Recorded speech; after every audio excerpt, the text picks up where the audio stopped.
Ladies and gentlemen. Oh no! Wait. I was you. What? I was just gonna say you gotta do a Dave Mustaine intro. It has to be done. No, this is gonna be the intro right here, where I start to do an intro and you interrupt me. That's gonna be. That's Ladies gonna be the and intro. gentlemen. I can't do a good Dave Mustaine. Maybe you do it. You do the intro this time. Ready? 3, 2, 1, go. Hello, me. It's me again, Eddie from Cranked and Ranked. You're listening to fucking Cranked and Ranked or some shit. Ladies and gentlemen, Sweat and bullets. Welcome to Cranked and Ranked or some shit, according to Dave Mustaine. Yes, welcome. That was Eddie doing his Dave Mustaine impression. I am Steven, a.k.a. Old Head, not doing any Mustaine impression because I think mine would be really bad. But yes, obviously, just right out of the gate, we've let everyone know, if in case you don't know how to read, that we are going to be ranking Megadeth. Hell yeah. Our second of the big four to get ranked on this podcast. And officially. Officially. Yeah, that's true. And honestly, I like it that we're spacing these out and not just blowing them all out at once. And so, yeah. And honestly, with Megadeth, I didn't know until recently that Megadeth is one of your favorite bands. Yep. Yeah. Top 5. Yeah. So, they're a band that, well, we'll get into this later. At one point, I would have considered them probably one of my favorite bands, but I don't now. But I am a fan for sure. So yeah, for those of you, this is the worst intro, but for those of you who happen to be new listening to this podcast, Cranked and Ranked is a podcast where two people, me and Eddie, we rank discographies and other things that are rock and metal related. And it's just a discussion. We get to basically break down the careers of these bands. And yeah, it's a good conversation. And honestly, the ranking is only partially important. The big thing is taking these albums and really talking about them and how they fit in with all the other albums that the same band made in their career. And I think this is going to be an interesting one, honestly, because Megadeth is one of those bands that I know people that love them totally, and I know people that hate them totally, and I know people that are split down the middle where they love some of their stuff a lot and they hate some of their other stuff. There seems to be it's a band that has a drastic differences in opinions. Yeah, for depending on who you're asking. But I do feel like there are a lot of big Megadeth fans out there. They're also there's always going to be that Megadeth Metallica comparison. Because, would you say that's the biggest feud in rock and metal, or at least metal? I think the feud is between fans. I don't think the feud has anything to do, because honestly, that's the weird thing is that I am a massive Metallica fan. They're my favorite band, and I don't give two shits about what happened with Megadeth. I'm one of those people that thinks, oh, now we got two great bands. I'm totally with you. Yeah, because some people are like, oh, what if Dave never got kicked out? Would we have a better Metallica? No, you'd probably just have a slightly different sounding Metallica with the absence of a fucking other great band, Yeah, I really do think that somebody made a good point. I think it was on the Old Head Bangers group that if Dave had stayed in Metallica or hadn't been kicked out of Metallica, he would eventually have left on his own. Yeah. And I think that that's true. I think Megadeth would have happened no matter what. And it's just one of those things where I understand it being a topic that people like to discuss. I don't understand the what's the word I'm looking for? The venom that people spit about it. Yeah. Because it doesn't matter. It literally doesn't matter. And it ranges from people, just hating on Metallica or Lars usually. Yep. Or on the other end, everyone likes to point out that Dave Mustaine co-wrote some songs with Metallica, which my favorite one is people make the assumption that he wrote all of their old songs. Yeah. And I'm like, no, he co-wrote like 5, maybe 6. And on top of that, if you listen to the difference between Mechanics and the Four Horsemen, you can see where the talent in songwriting lies. I'm sorry. I know this is a Megadeth podcast, but Four Horsemen is a way better song than the Mechanics, and I love the Mechanics. I think it's great. But if you're putting them on a scale, I'm sorry. That motherfucker's the Mechanics is flying off the scale because of the weight of the Four Horsemen. Anyway, but I don't want to be that controversial right out of the gate. But today, I just want to really what we're going to do is we're going to celebrate the Megadeth catalog, and unfortunately, along with that, you're going to hear some shit talking from me, and because plenty comes from Dave, because they're a band that I do feel passionate about because they put out some albums that are some of my favorites ever made. And then other ones to me are disappointing. And other things about their albums that we'll get into are also disappointing. And so me being a passionate music fan, I speak passionately about things. But I try not to be an asshole. I try anyway. If anybody out there thinks that I'm an asshole, just let me know. This is how I kind of approach things. If something gives someone value, no matter how much I might dislike it, it clearly has value to someone else. So yeah, absolutely. Even if I don't like it, I'm not going to try and wish it out of existence. It's like I just cannot wrap my head around grime as a genre, but I'm not taking that away from anyone who does like it. It's just not my cup of tea. Yeah, it's all about, I think it's just being mature about the things that you like and dislike. And so, so there you go. It's so funny that this is an episode where I feel that needs to be discussed because it seems like a lot of Megadeth fans are not very mature. So, an overwhelmingly large amount seem to be not very mature. But anyway, today is going to be the first half of our Megadeth ranking. We're doing all of their studio albums, plus in order to even it out, we're also including the Hidden Treasures. Would that be an EP? It's almost an album. It's long enough. I'd call it. I suppose it would be a compilation. Yeah, it's a compilation of B-sides that Megadeth did. So we're including all of those. So that means we're halving it up into 2 episodes. 8 and 8. So today is going to be 16 down to number 9. So let's just, that's a lot to tackle. So without further ado, Mr. Addy Sparxx, start us off as usual with your number 16, the dead last Megadeth album. Okay. So my number 16 is number 13. Okay. 13. So this is the first Megadeth album that came out when I'd actually gotten into metal. Okay. And this was in 2011 when this one came out. Yeah, so I'd gotten into metal the year prior in 2010, and I knew a few Megadeth tracks, and I loved what I'd heard. Mm-hmm. But I think the main reason this one is so low for me is also kind of a personal reason. It was released during I've referred to it before. There was a difficult time in my life around 2010, 11, and 12. This came out slap bang in the middle of all that, and it just has a certain aura around it, unfortunately.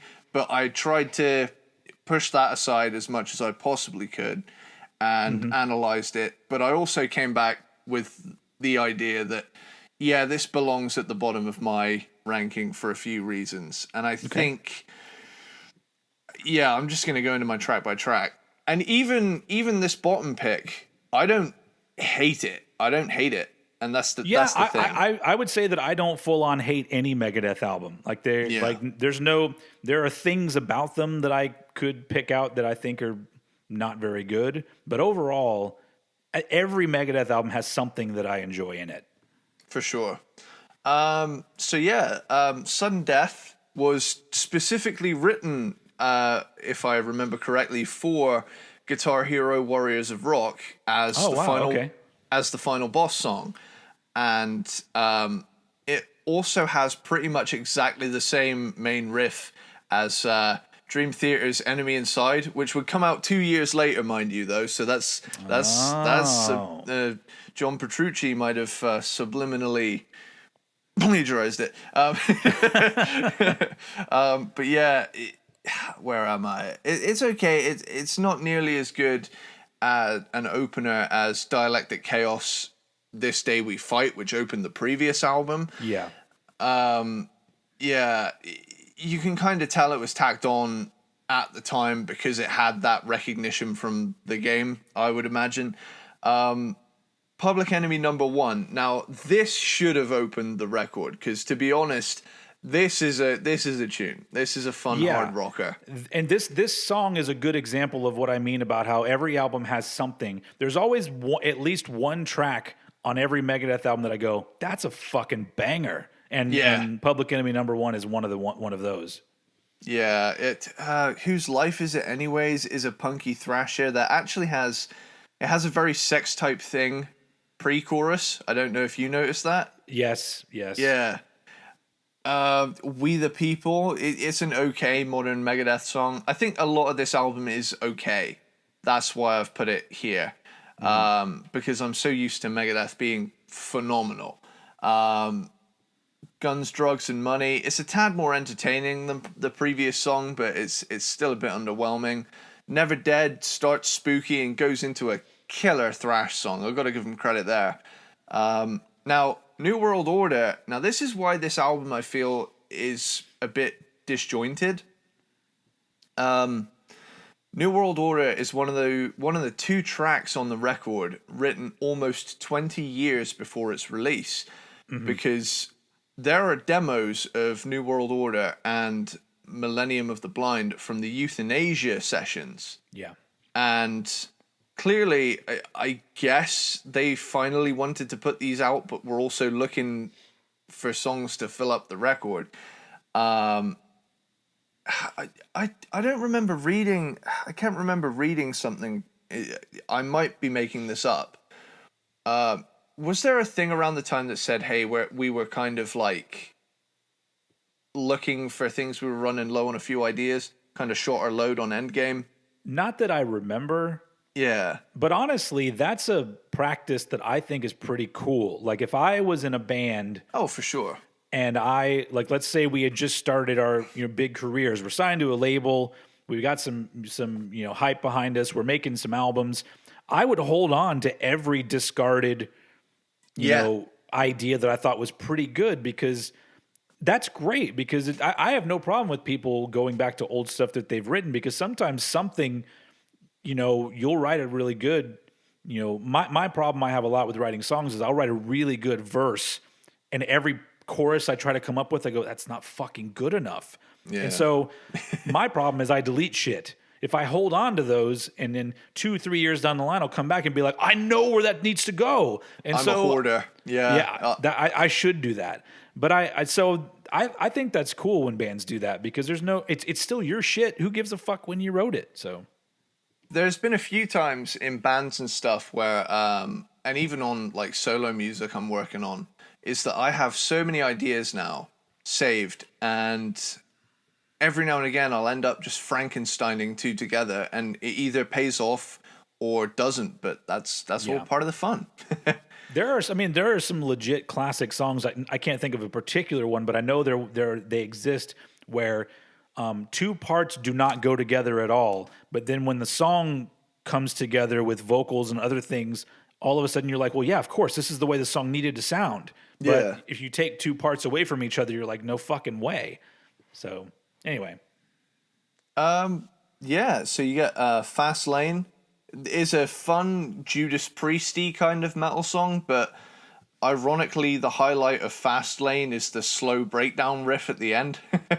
Yeah. Black Swan, melodic metal track. Wrecker, it is fun. Nothing to write home about, but not terrible. The lyrics are pretty funny. Yeah, Yeah. it doesn't matter what car you drive, she'll wreck it. Millennium of the Blind. This was the other one written for Euthanasia. Deadly Nightshade. Now this song sounds like Alice in Chains wrote In a Gada de Vida by Iron Butterfly. That's wow. Megadeth writing Alice in Chains, writing Iron Butterfly. Yeah, I really honed in on it. And I thought this is like some kind of parallel universe song here. How far removed are they from Kevin Bacon on that one is what I want to know. And then finally you get the title track 13, which is a kind of storyteller song done in the most Megadeth way possible. But all in all, when I stacked it up next to the rest of the discography, it just didn't cut it as much, and I felt like it had the least amount of bangers on it. Yeah. Funnily enough, I think the strongest songs on here are Public Enemy #1, Never Dead, and the 2 Euthanasia songs. If that had been if that had been an EP, it would have been it probably would have been higher. But yeah. Also, something interesting to point out that I think is important to say, because at this point we're talking about 2011, so we're way into Megadeth's career. I mean, their first album came out in 1985, I think. Yeah. And you mentioned the word thrash, and Megadeth are one of the big four of thrash metal, but especially now going back and listening to all of their stuff, I would say that Megadeth has not made a thrash metal album since 1990. Yeah. Like, even though they have thrashy songs and thrashy elements, every album still maintains a little bit of Dave Mustaine kind of wanting to write some hooks and slow things down a bit, and there are other elements brought in. And which is fine, because honestly, in my opinion, that's what makes great thrash. But if you're going to be really strict with what thrash metal is, then Megadeth are no longer one of those bands. They're just a metal band, which makes them even better, in my opinion, because when you get stuck in a genre, it gets boring. But for sure. The big thing about 13 when it came out was that was the album where Dave Ellefson came back into the band. Yeah. Because he wasn't there for like 2 or 3 albums, maybe 4 albums. It seemed like a little while he wasn't in the band anymore. And he was the, one of 2 Daves that fucking started the band. So, and I mean, he's back now. I mean, he's been back and he's still a full member of the band. But I agree with a lot of what you said about 13, but 13's not my number 16. My number 16. So when I did these, I already did a Megadeth ranking about a year ago. I did a video version on the Old Head YouTube channel. And I believe that was the first time that I ever shouted you out in a video, was one of those 2. I think it was part 2, yeah. Our relationship began around that point. And I went back and actually watched those, and I thought to myself, okay, I think my problem with that ranking was that I went too personal with it, with how I enjoyed the albums and what I felt about them. And so I thought to myself, okay, well, this time I'm going to try to, like we've been doing on this podcast, I'm going to take half of that and then another half think about where they started, where they were going, the progression of each album, how each album relates to other ones. Like where have they already been? Where are they now? And so my ranking has changed, but my number 16 has not. My number 16 is the album Super Collider. I thought it was. Which came out in 2013. And another thing, I know these albums so well, I didn't write any notes down.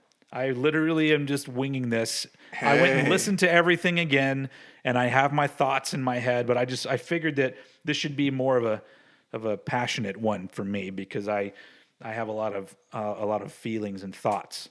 And Super Collider, even though it is my least favorite Megadeth album, I still think it gets too much shit talked about it.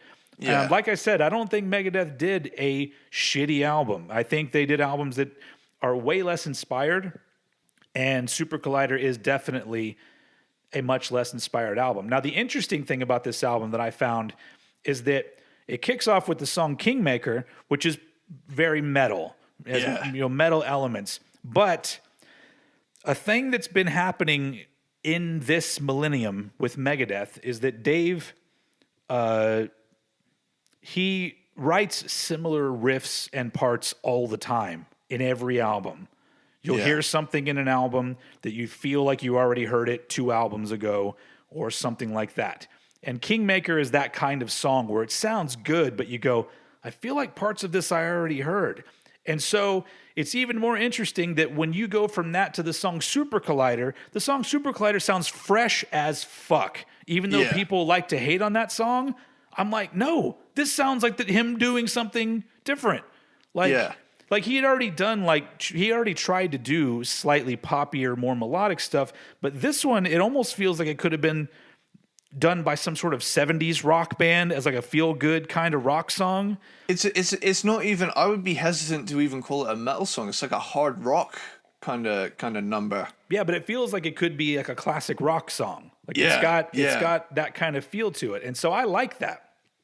Unfortunately, the album doesn't do that a lot. Even though it has, you can tell with little things here and there that he was trying to play around a little bit with what he was doing. But in the end, it all ends up kind of going back to these things. A good example of there's a riff that Dave does a version of a lot. And it's not just Dave. It's nowadays every thrash metal band for the most part. The riffs are always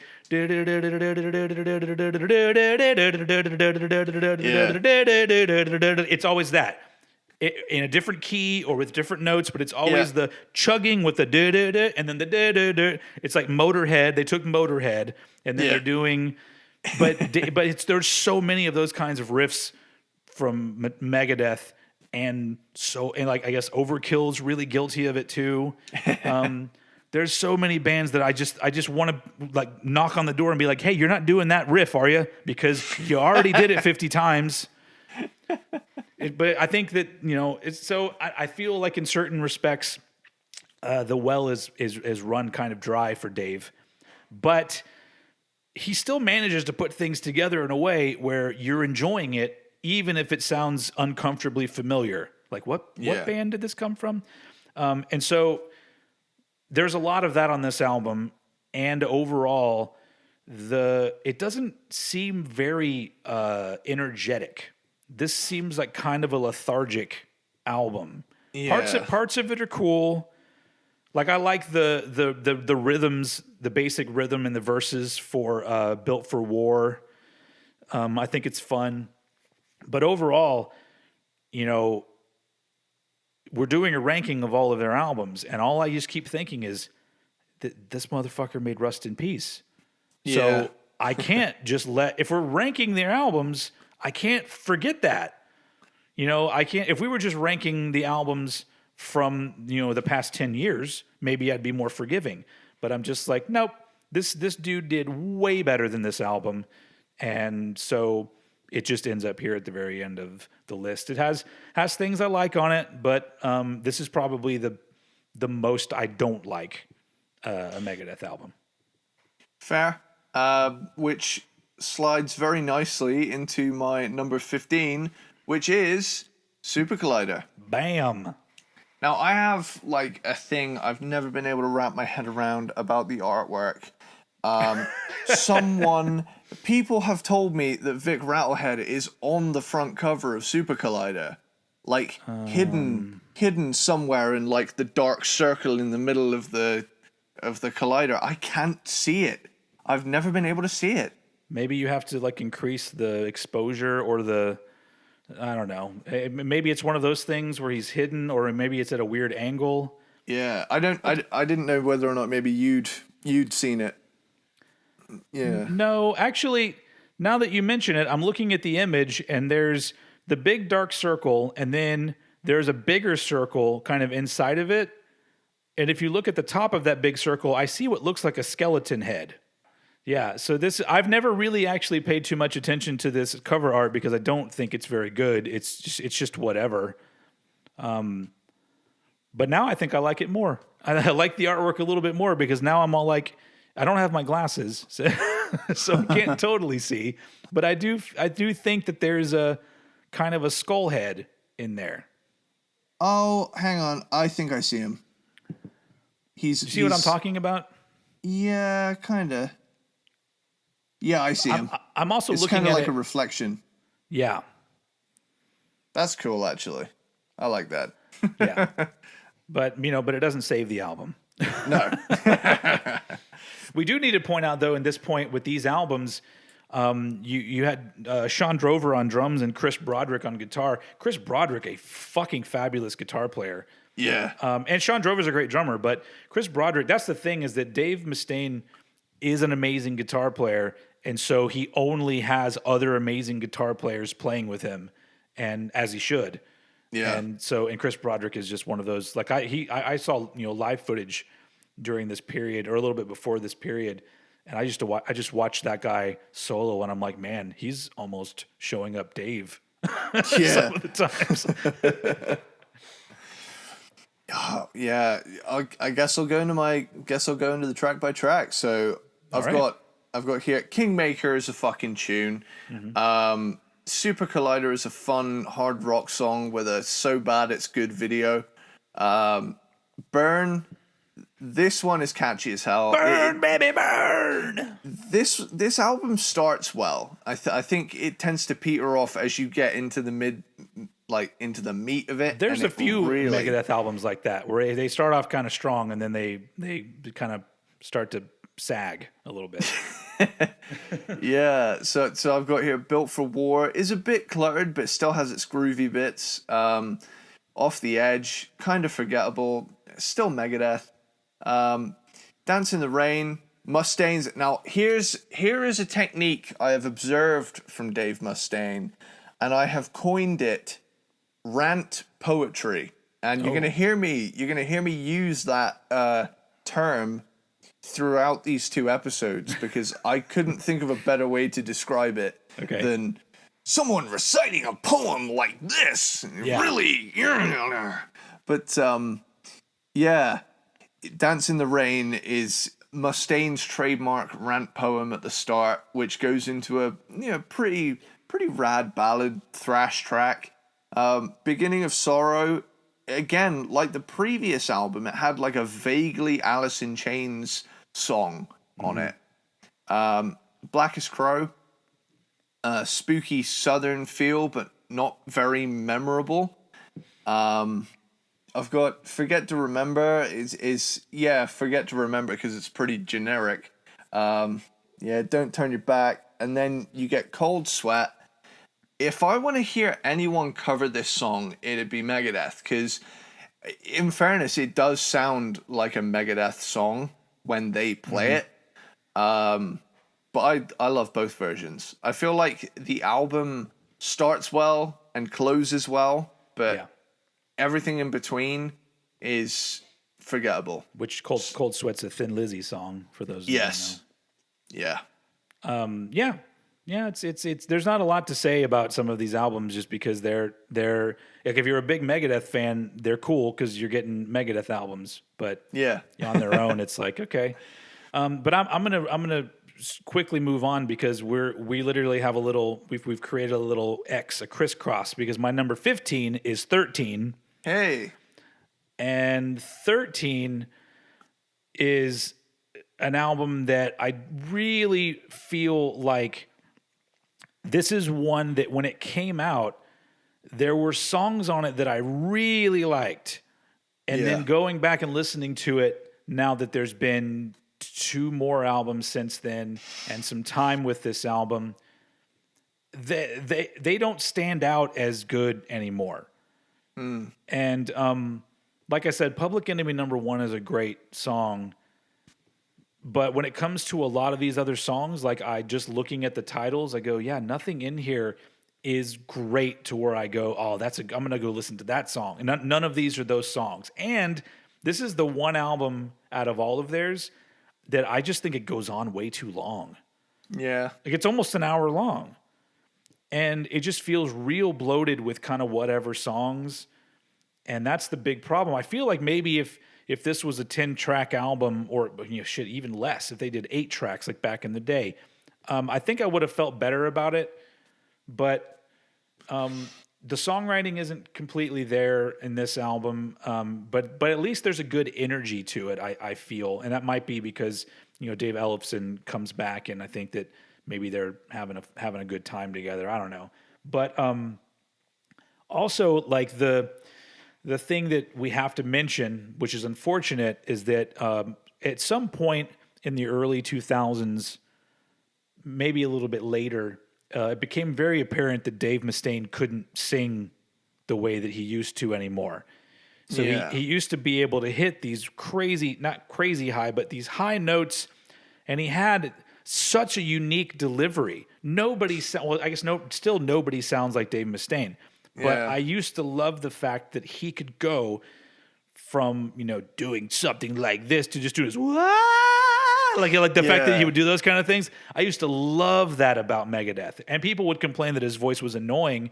And I'm like, I mean, there are way more annoying voices in metal than his.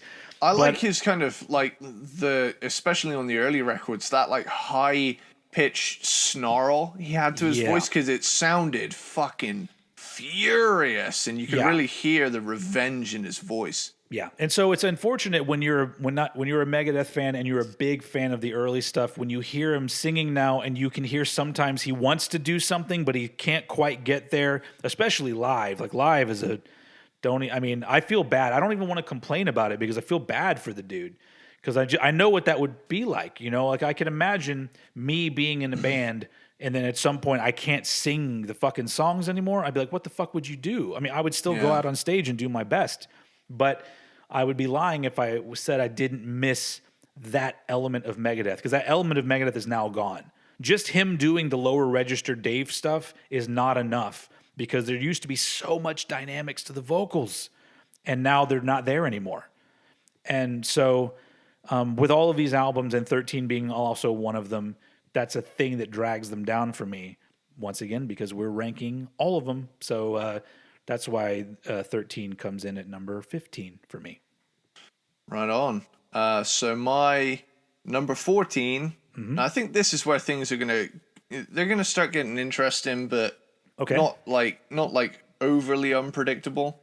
So my number 14 is The World Needs a Hero. Okay. So this album kind of feels like Damage Control to me, like big time after Risk. Okay. After he took that risk, and essentially this is the first album in that lineage of Megadeth that feels like a step backwards. Yes. So I'm fully on board with you with that. Like you say, Damage Control. I think Damage Control has never stopped for Megadeth. Yeah. I think it started here, and there's been quality stuff made, but ever since then, it's just like, nope, we're gonna stay over here now. That's the thing. Like they start as a thrash band, get a little bit more into the like heavy metal, more accessible thing, veer towards the hard rock, and then delve headfirst into like just alternative pop rock. And it was like, whoa, okay, maybe let's not do that. Let's not alienate everybody. So which I think honestly, if for those of you who listen to this podcast regularly, that's the makings of a good band. If you progress in whatever direction you're progressing, even if it's something that I don't think is as good as what you did earlier, it still makes it a way more interesting discography to me.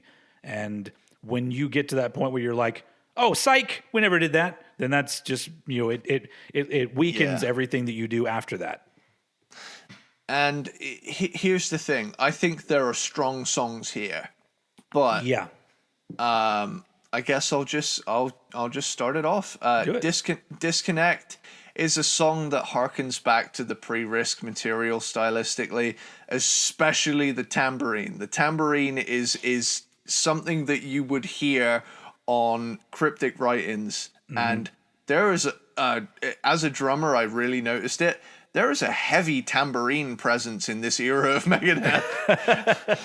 I think Dave just like bought one day from like a thrift store and was like, "Oh, I'm having a great time." But Yeah, then you get the title track, World Needs a Hero, which has a badass feel. You know, this should have opened the record, in my opinion. That chorus is sick. The walking bass in the verses is so cool. Like, not to mention the tambourine appears in this song too. There's two tambourine songs in a row. Yeah. Modo Psycho is dumb in a fun way, which is a key to my heart. You know, a little bit of escapism goes a long way. That's the one reason why this particular album isn't as low on my list, because even though it is the beginning of the Damage Control, I do feel like their step back didn't go all the way back to the 80s. I feel like they're stepping a little bit to Countdown, kind of stuff, where they're trying to make it heavier but also still maintain a little bit of that. We're not stuck in this rut of trying to write thrash all the time. Yeah.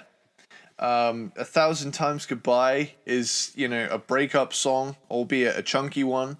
Burning Bridges, standard slow-paced Megadeth. It's pretty much Use the Man in the chorus. Like, I really noticed that, like you said before, ever since a certain point in Megadeth's career, you start to hear songs you think you've heard already. Yeah. And I'm glad that that's not just me. Yeah. Because sometimes I feel like everyone just overlooks that aspect, and I'm all like, no, it's there. That's the thing. Dave really likes to use the dun, dun, dun, dun, chromatic kind of thing. Yeah. And that's heavily present throughout their discography, but to hear this just 2 albums apart from Cryptic Writings was a little bit jarring, because it was like, this is like their alternative lyrics version of Don't Cry. Because Yeah. but yeah, where was I at? I've got Promises is a string laden ballad. It's a cool thing to hear from Megadeth. There's a very John Petrucci-esque solo key change too, which is pretty cool. Recipe for Hate, Warhorse. Dave has this unique delivery, again, like I mentioned with the rant poetry, where he rattles off some snarly poems, and there's some pretty gnarly bits later in this song. Losing My Senses has a cool kind of psyched out grungy vibe to it. Dread in the Fugitive Mind is a tune. Like, another example of rant poetry done exactly right. But I also forgot the gnarly breakdown with the awesome lead guitar that only sounds slightly like one. Like the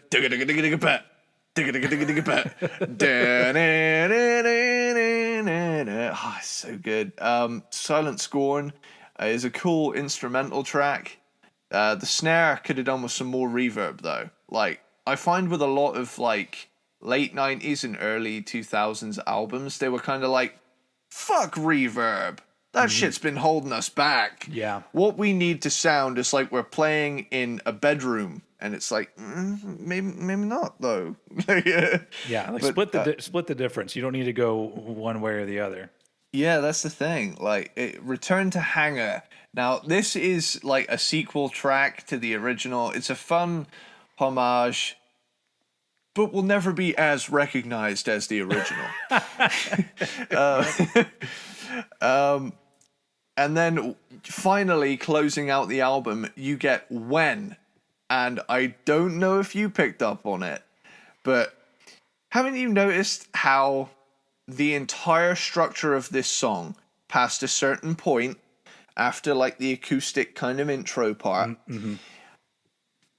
put this right next to Am I Evil and tell me I'm fucking crazy? I think I'll have to go listen to it with those ears. All of the key changes and all of the little sections line up pretty damn perfect. It is like, it can't be an accident. It can't be an accident. Honestly, I don't think that the Win has ever held my attention for the full 9 minutes to where I gave it that much thought. Because it's not. Yeah. It doesn't wrap up the album in the best way possible, because it's not the most interesting 9-minute song. It's just like I say, sometimes people make long songs because I guess they feel like it makes them seem cooler to do long songs. But I'm like, edit that shit down. It's not enough happens in it. But yeah, I heard it and I was like, I was singing the "Am I Evil" lyrics over the top, and I was like, this is too close. This is way too close. Can you get away with doing a mashup that's two rock songs together? Yeah, I'll try. That's interesting.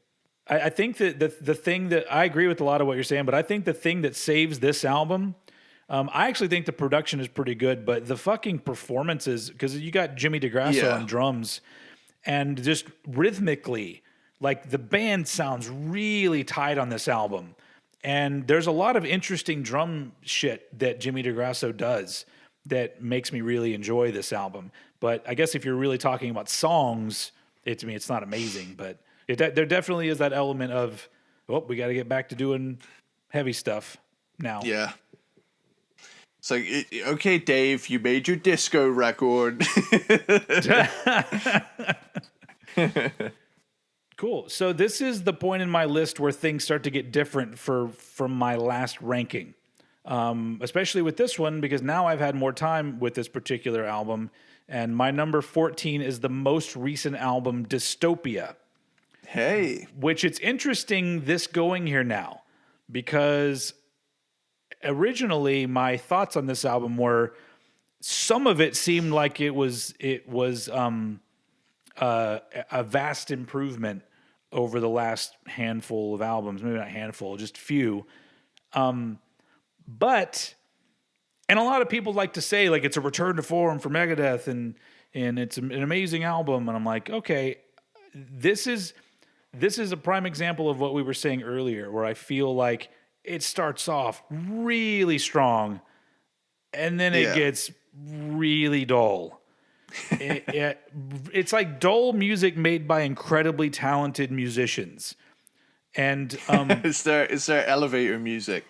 I guess, I don't know. All I know is that especially the first 3 tracks, Threat is Real, Dystopia, Fatal Illusion, I think are both really strong tracks, especially Dystopia. Even though Dystopia, you can hear that it's modeled after Hangar 18 in the structure and everything, but it doesn't matter. Because in this particular case, it sounds like a different song, and it's got cool enough hooks. Like, that's the thing, is that I understand that it's hard to be 100% original. In fact, there's no way to do that. But if you take a riff where maybe you're influenced by something, or it sounds very Megadeth-y in the riff, but if you add a different rhythm or a different melody over the top, or you take a different approach with the vocal melody and presentation, you can make an interesting song, and I will be perfectly fine with it. I don't need a band, 30 years into their career to be reinventing the wheel. I know that that's not a thing that happens. But with songs like Dystopia, the reason why I like that song so much is that gives me hope that Megadeth could still have a badass album in them if they just did 10 of those. Do 10 songs like that. But unfortunately, you get to, I think it's probably more like when you get to Bullet to the Brain, where things start to get a little silly. And then Post-American World is questionable. and at that point, the album doesn't really come back to the beginning. It's not bad at all. When I listen to this album, I enjoy this album, but it really is, my feeling at the beginning of it and then my feeling by the end is very different. And so that's why this album fell down on my list, because I'm all like, oh shit, it didn't hold up. Like it's got some great tunes, but so do a lot of Megadeth albums. Yeah. And they just happened to pack them at the beginning. So I think a lot of people were like, this is the best Megadeth album in years. I'm all like, okay, chop those first 4 songs off and then start from there. How good is it now? It's just okay. But it's still better, in my opinion, than the 2 prior to it. So that's why it's here. And apparently there is a new Megadeth album, I think, in the works at this point, which is great because, Dave recovered from cancer. And that's amazing. And, as much as I talk shit about some of these albums, when a new Megadeth album comes out, I'm listening to it immediately. And I'm Yeah. going to, if there's a vinyl, I'm going to order the vinyl. Because there are some bands that it doesn't matter. I'm going to support them probably until they die or I die, just because some bands are so important in the story of my life that I can't just, ignore what they're doing. And Megadeth, even though they're not one of my favorite bands, they're one of those bands. They've been there. And so when Dystopia came out, I was pretty impressed with some of it, but the rest of it, I was like, okay, this doesn't seem that far removed from 13 style stuff. I do think the production's better. The overall sound of this album is great. And I do think that Kiko Luriero, I don't know how to say his name. I But think you got it right. Yeah, I think that was it. But Kiko is, as I said before, Dave only plays with amazing guitar players, and there you go. But overall, it just it didn't hold up for me, so that's why Dystopia ends up at number 14 for me. Cool. So that brings me to my number 13, which is not 13. It is United Abominations. Okay, all right. We're starting to move apart a little bit here.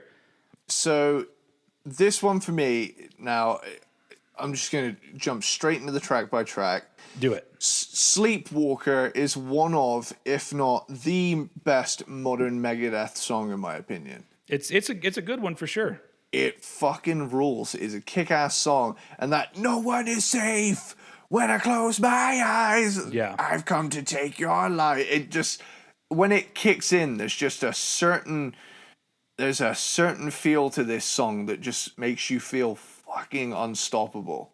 And like the rest of this album like has its ups and downs, but I feel like this is one of my favorite Megadeth openers, full stop. In relation to all of their albums.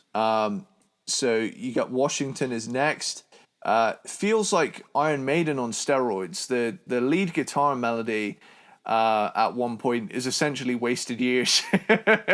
Yeah. Never Walk Alone. Now here's a thing.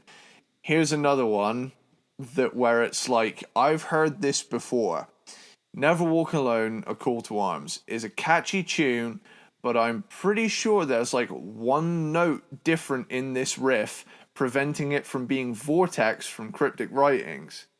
And okay. Yeah, you're right. Like it's like the riff equivalent of Identity Theft. The chorus of this song makes up for it, though. I really do love the chorus of this song. It is a good one. United Abominations intro sounds... Oh, man, that's a fucking killer song. Like, I feel about United Abominations how you feel about Sleepwalker. Like, it's one of my favorites of this millennium. Just, I love the way that the chorus has, like, almost two different parts. Just because I like the fact that when it gets to that second part, the don't tell me the truth, I don't like that. When it gets to that part of it, I'm just like, oh, it's so good. It's so well done. But yeah, it's a song that goes places, and I like that. Yeah, this is one of those killer tracks. And I'm just gonna have a little moment here to plug a game we haven't mentioned before, and this is Rayman 2. Oh my God. The Great Escape. Now, the intro to this song sounds like the Bayou music from there's like a Bayou stage where you're going through these like swamps and stuff, and the guitar intro on this sounds a lot like the music in that, like it's funny enough, you're now mentioning a game that I know. I don't know if I know that one in particular, but the Rayman games I played with my daughter when she was younger. Yeah. There was one, I don't know what game it is, but it's one where you have to complete all these different games, and you're in like an arena, and you go through different doors, and you have to do. Oh, that's Rayman Raving Rabbids. Yeah. Is it? Yeah. I think so. And I was always really good at the ones where you're like in a disco and you have to do the Yeah. beat just right. Yeah. And I always killed that shit. But everything Hell else, yeah. I was like, man, this is really hard. And so, and my daughter would always hand me the thing for when you had to shake the remote really fast. So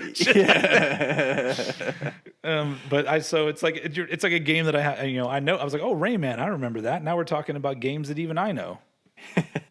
Yeah, the one I'm talking about, this goes way back to the PS1 days, because this one's from the 90s. Oh, okay, Yeah. okay. Yeah, we're going old school, but oh man, it is a great song, and the riff and the verse is tight as fuck too. Mm-hmm. Oh, I'm gonna have to listen to that song after we've done this, by the way. Yeah.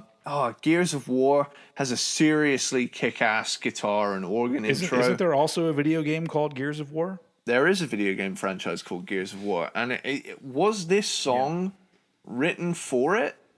Because I don't know. All I know is that every time I hear it, I imagine that it was. because it came out around the same time, if I remember correctly. So yeah. I don't know. Cool I wouldn't put it past him because it's just I don't know. This is a sore spot on this album because the album I think it starts off so strong and then it gets to Gears of War and I go, oh come on. Yeah, I would say like the best part is that like descending evil guitar organ thing. Yeah. You get Blessed Are the Dead, standard modern Megadeth. Sorry, pretty damn good. Like, that's the thing with a lot of modern Megadeth. It's pretty damn good. Yeah. But, like, it's Play for Blood, kind of forgettable, not bad, though. Now, here we come at the controversial track of the album. A re-recorded version of A Tout Le Monde. Now, that now also has brackets for Set Me Free. Yeah. You and I are not fans of re-recorded material in 9 out of 10 cases, and this is no exception to that rule, because I pretty much never revisit this one unless listening to this album, and even then there's a 50-50 chance that I'll skip it. This isn't to take anything away from Christina Scabia or Scabia. I'll happily take something away because of her. because there are so many. You know what? And I hate that I have to say this because I want there to be more equality in metal, but there are so many female metal singers that sound exactly the same to where I don't know who the fuck they are or what band they're from because they all sound like Evanescence no matter what. And this is the case where I'm just like, why even do this fucking song? And who is this person? And who gives a shit? What band is she from? Lacuna Coil, if I remember correctly. Dude, who gives a shit? I'm sorry. I'm sure she's very nice, and she has a lovely voice, but this ruins the song. Not her. This version it's bad. Yeah, and here are my biggest problems with it. It's uncomfortably faster. It's a faster version of the song, and it's tuned up a step higher than the original. So, in doing those two things, they've stripped out all of the desperation that made the original song click with people so much. Yeah, and the original's a pretty heavy track, and this one makes it seem less so for sure. Yeah, like, and I don't mean heavy as in metal. I mean heavy as in emotion, subject matter wise. It's a dark song while still being very beautiful. Yeah, and like the original, like when I hear the original come in, it's got that like acoustic, like real downtrodden sound to it, you know, when he comes in with the "Don't remember where I was." Yeah. Like, and then you've got this one, "Bernie, don't remember where I was. Yeah, I realized life was a game." And it's like you're rushing it. You know? I remember where you were. You were writing a good song and then you fucked it up. I hate it so much that it almost makes me rank this album lower, but I like Wow. so much of this album so much that I almost just like to pretend that this song isn't here. It didn't happen, people. It did. It was unnecessary. It was unnecessary. It's a glitch in the system. I don't know. It's one of many decisions that Dave made in this millennium that I go, come on. So there you go. Amazingly, I just got a tweet from Megadeth that just popped up as my. What does it say? It says, Eddie and Steven, please stop shitting on. Finally, we have some power out there for reaching Dave or whoever his representative is on Twitter. Then we get to after that one, we get to the hilariously titled "America Stand." Yeah, pretty cool song though. Oh yeah, and it's got some serious Mustaine rant poetry on it. Mm-hmm. "You're Dead" is a real groovy one. I like that one. And "Burnt Ice" is a thrashy outro track. It's pretty badass. Mm-hmm. Now this is where the albums start to have a collection of songs where I think, fuck yeah, there are genuinely 5-star moments on it. And, yeah, they really hit something with this album where I do think that it feels like this is where the second part of the Megadeth story started to get good. You know, it's with this album. Oh man, like I fucking love Megadeth. Like even just these like lower albums, I still find a lot of redeeming qualities. Yeah, which is a good fucking sign for 16 albums. But I mean, yeah, that's the one thing is that if you look at any other bands that have been doing albums constantly for that amount of time, none of them have all awesome albums. I mean, there are a few exceptions of bands that I think, put out a higher quality shit throughout their whole career, but it's pretty slim. And compared to a lot of bands, Megadeth is still one of the best metal bands in the world. So, Yeah. Cool. So that is my number 13, United Abominations.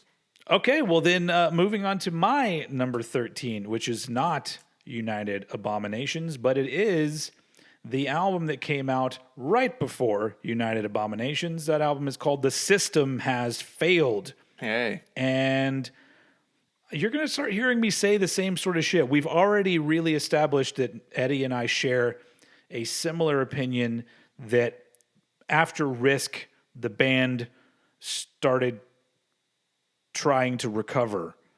And this particular album, I do know it was originally intended to be a Dave Mustaine solo album. And it's, he's got basically just some musicians joining in and playing with him, one of them being Chris Poland. But that I don't mind that about the album. I don't look at it as like, oh, it's not really a Megadeth album, because it does sound like a Megadeth album for the most part. My problem with this is the same. That's why I'm going to go pretty quick here, because it's the same thing with all these other albums that we've mentioned, where there are some really strong songs, and then there are some absolute filler songs played very well by a really great band. So, that's the thing, is that you can take kind of a boring track, and if you're an amazing guitar player, you can add some diggy-diggies and widdly-widdlies on top of it to make it sound a little more interesting, and I think that's what Megadeth have shown that they can do. Yeah. And there are songs on here that I love, but probably my favorite is Back in the Day. I really like that song, mostly just because of the two halves of the song. The first part having the more up-tempo thing. And I also like when choruses go ways that you don't think, and they I don't know, for some reason I the way he sings it, that was back in the day, and if you weren't there, the way he sings it. I like it when bands add a lot of syllables into choruses when I don't expect it. And I'm like, oh, that's kind of cool. And then it gets to the second part where it kind of goes to a more galloping halftime thing. And it just sounds like a real epic track. And it does, it's him talking about the past, musically. Yeah. And it's just a really well-written song. But there's a lot of one. Kick the Chair is a great one in here too. But like a lot of their albums too, you get a little bit further on, and it gets a little bit monotonous for a Megadeth album. And that's why I'm not going to go into too much detail, just because it's all the same sort of thing. If you've noticed, and you're the same way, if you've noticed, like all the things that I'm ranking are all in this millennium, because they all have similar qualities of being pretty damn good albums, not great albums, and each one has a different reason why it's not great. It just seems like each one of them is missing something. And this particular one, because it was the one that came directly after The World Needs a Hero, and I guess that's when Dave Ellefson wasn't in the group anymore. Yeah. And I really do feel like Dave really didn't know what he wanted to do. And I don't know if this was around the time that because when his like arm got paralyzed or wherever, to where he had to relearn guitar, which is pretty amazing as a story. That essentially he fell asleep on a chair or something with his arm dangling over it, and then he woke up and he couldn't feel his arm. And so I think originally they told him he wasn't going to play guitar ever again, so he had to go through therapy and relearn guitar, with the arm that was supposed to just be nothing, I guess, forever. So, but I think it may have been right before this album when that happened. He may have been writing this. I don't know the timeline necessarily, but that is the one thing that I have to say for Dave. Say what you want about him, because he may seem like a dick at times. Other times, especially nowadays, his outlook on politics may seem a little bit questionable, because it used to be like the government is evil no matter what, and now I feel like he's choosing sides. So, but maybe I'm just reading him too much into things. But all that aside, the fact that he is a person that, if you look at who he was and the reason why he was kicked out of Megadeth, you would expect him to have been dead already. He seems like somebody that would have been heavily into alcohol and then, on heroin to the point where he just would never return, or either he died or his career just completely falls apart. But he has managed through not only that and having something like this happen where all of a sudden you have no usage of your arm to get past that, and now past fucking cancer. So, maybe he's right. Maybe it's all Jesus. Maybe it's maybe he found religion, and maybe that's what it was. Because that's the interesting thing, is that like he talks. I read his autobiography years ago, and he does talk about when he became more religious, but it was always there. I mean, there seems to be references to God from like maybe the second album, like really early on. There's, you could tell that he's a person that wasn't completely anti, not religion, but anti-faith, which a lot of metal groups seem to shy away from talking about those kind of things. So I don't know, but I just know that, as much as we shit talk this, they're still one of the best metal bands in the world. And the dude persevered, and he's still, kicking it. And so I got to give him some props for that. I just don't think that the System Has Failed is that good. So that's why it's my number 13. Long way to say that. Right on. So I'm at my number 12 then. Number 12. I'm on number 12 with Endgame. Okay. All right. So I must preface this one also with a disclaimer.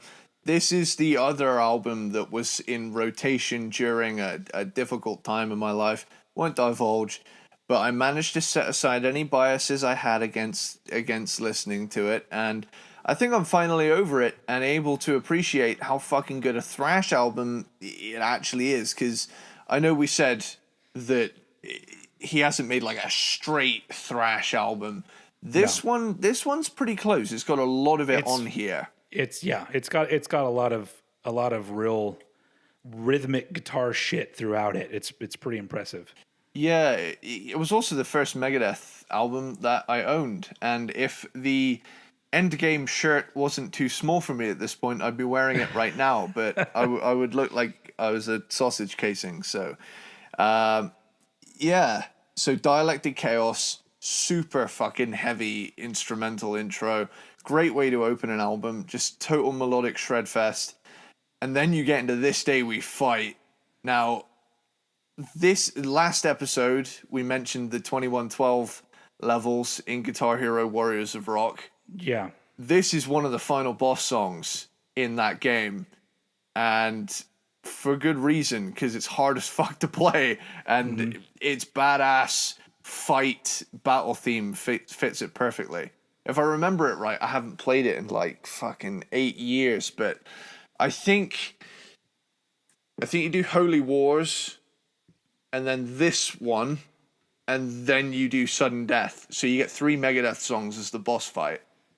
But yeah, you just fight this giant amp monster or something. It's super goofy and fun, but yeah. 44 minutes is this awesome slow groover. Yeah. 1320. It brings... There's a couple of songs on this album, 44 minutes being one of them, that remind me of the stuff they were doing kind of around the Countdown to Extinction time. Yeah. Where it's like a mid-tempo, real hooky, but still metal, but there's like a real hook in there. Kind of like the songs like Symphony of Destruction, and then what's the one on Last Action Hero? Angry Again. Yeah. Like those songs where there's a real... Oh, and then later on, songs like Trust and stuff like that. I think that there's a couple of those style songs, and honestly, I really like those style of Megadeth songs. Totally. Like you get 1320, brings the pace right back up with a full-on thrasher. Bite the Hand is up-tempo thrash once again, some badass riffage. Some badass rissage. Bodies has like a Symphony of Destruction feel with that grinding bass, which is fucking rad.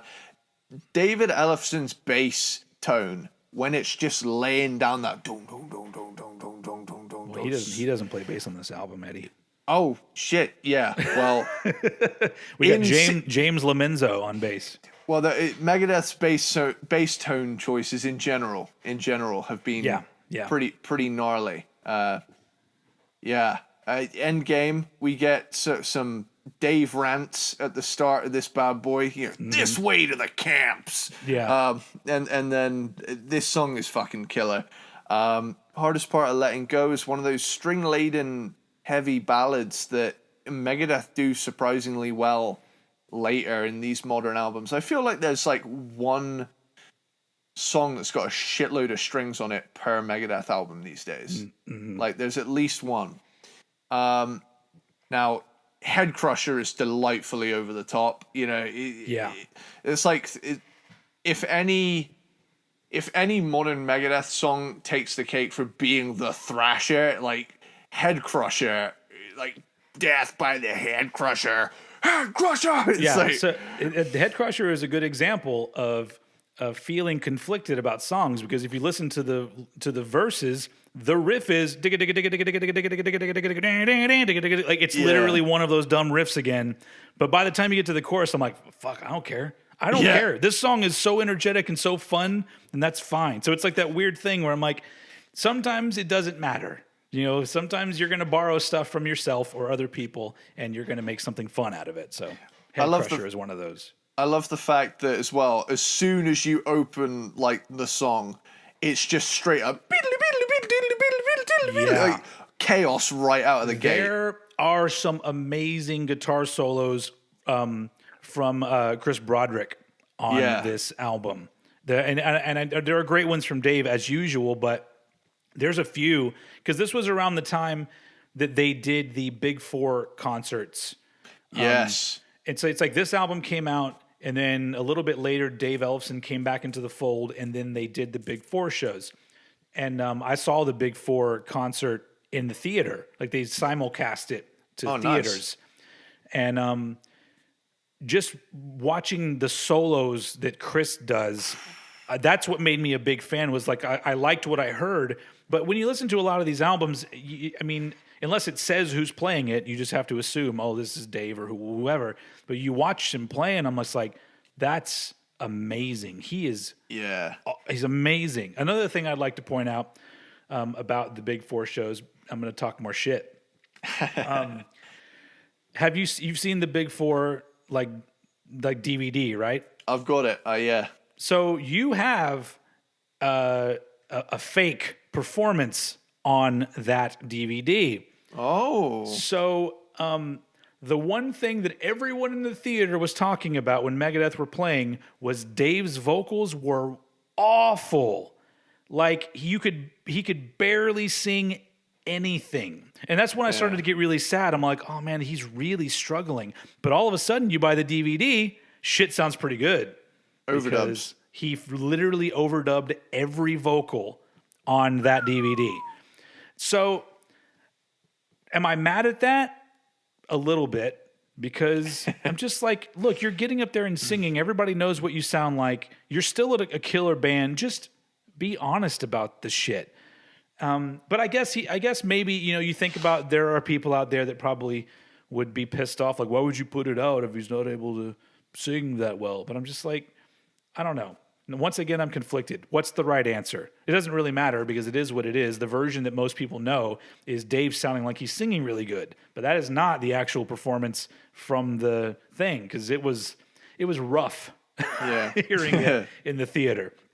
But whatever. But that was around this time, the Big Four concert. That was fucking fun, by the way, going to that in the theater and just seeing these bands. That was also right when Joey had rejoined Anthrax. So it was it was literally just me going like, this is fucking amazing. And Slayer, Jeff Hanneman's still in Slayer at that point, the original lineup of Slayer. Like, that is a thing that overall, and then obviously you have the big jam at the end with all of the dudes playing Am I Evil. But man, that was so much fun seeing that in the theater. Which I didn't have a chance to obviously see those shows, because did they do any Big Four shows in America? I don't think they did. I think it was in Bulgaria, wasn't it? It was just how many did they do? It was just a handful, but if they did one in America, I think it was just like in California or something, and I didn't get to go to it. Anyway, I digress. But that was around the time of Endgame, so that's why I interjected that. Right on. Yeah, so that is it's my number 12, Endgame. I don't think you finished. Oh shit! Yeah, we got to How the Story Ends.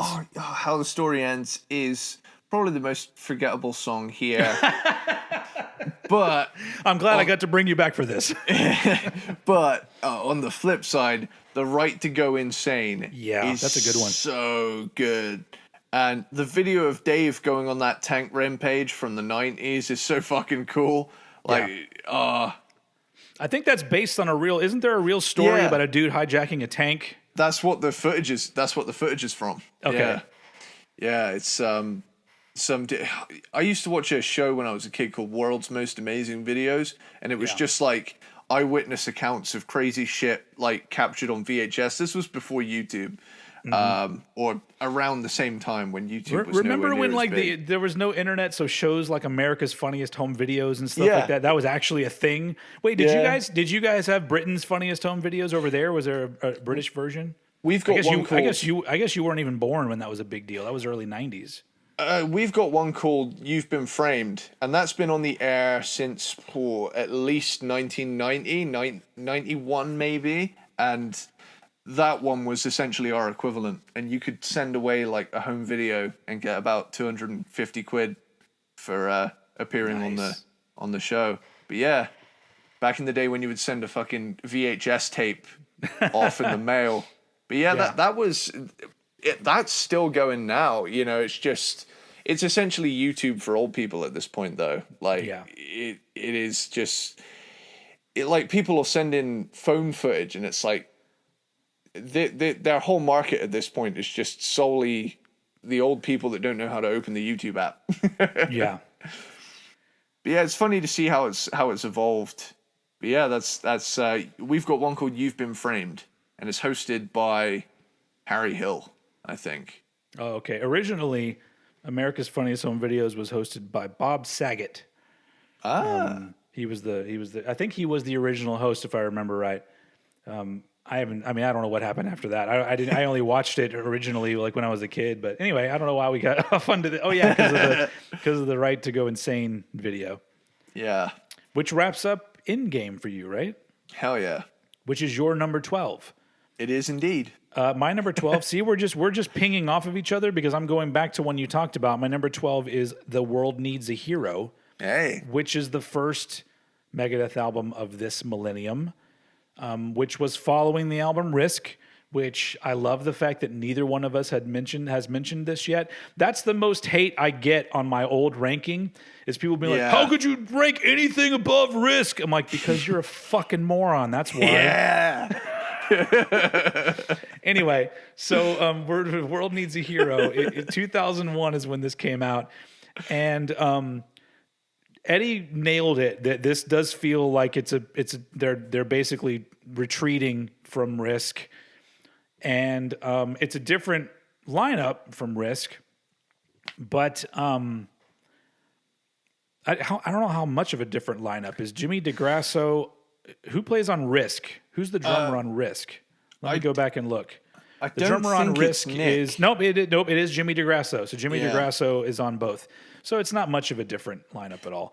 Was Marty still on? Was Marty still in the band? On Risk, I believe he was. Yeah. Right. Okay. But so World Needs a Hero, they turned up the metal, but like I said when Eddie was talking about this album, they didn't make a huge step back. There isn't like thrash metal all over this. No. It's almost like they moved back to Euthanasia, Countdown to Extinction type of stuff, which honestly that's a sweet spot for the band in my opinion because Agreed. It was still metal, but it was also had some great just hooks and just good songwriting in general, and I think there's a lot of that on this album.